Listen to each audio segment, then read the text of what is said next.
পেহেলগ্রামের মানুষ কেমন আছেন সেই খোঁজ নিতেই কলকাতা থেকে নিউজ পোল বাংলা আমরা সোজা সরে এসেছি জম্মু কাশ্মীরতে পেহেলগ্রামে। আমার ঠিক পেছনে টোল প্লাজা।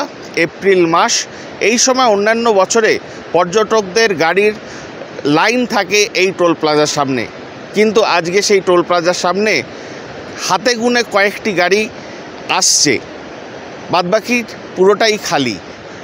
গত 22 তারিখে যে মর্মান্তিক জঙ্গি হানায় প্রাণ গেছে ভারতীয়দের, সেই ঘটনার পরেই এই পেহেলগাঁও থেকে, যেখানে এই ঘটনা ঘটেছে, বহু মানুষ আটকে ছিলেন এবং মিলিটারি আসার পর বহু মানুষ তারা জম্মুতে ফিরিয়ে গেছেন এবং সেখান থেকে তারা বাড়ি চলে যাবেন এবং বহু মানুষ তারা কিন্তু পেহেলগাঁও ছেড়ে তারা নিজেদের বাড়ির উদ্দেশ্যে রওনা হয়েছে।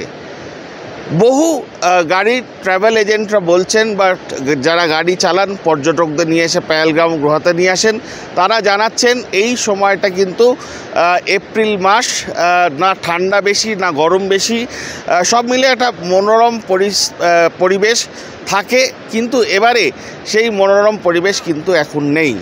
তারা দুশ্চিন্তা করছেন কবে স্বাভাবিক ছন্দে ফিরবে তাদের জীবনযাপন। যদিও আজকে একটা খুশির খবর যে কিছু পর্যটক আবার পেহেলগ্রামে কিন্তু আসতে শুরু করে দিয়েছে। এখন এই পরিস্থিতি কত দ্রুত স্বাভাবিক হয় সেই দিকেই কিন্তু নজর রাখতে হবে। পেহেলগাঁও থেকে দেওপম সরকারের রিপোর্ট, নিউজ পোল বাংলা।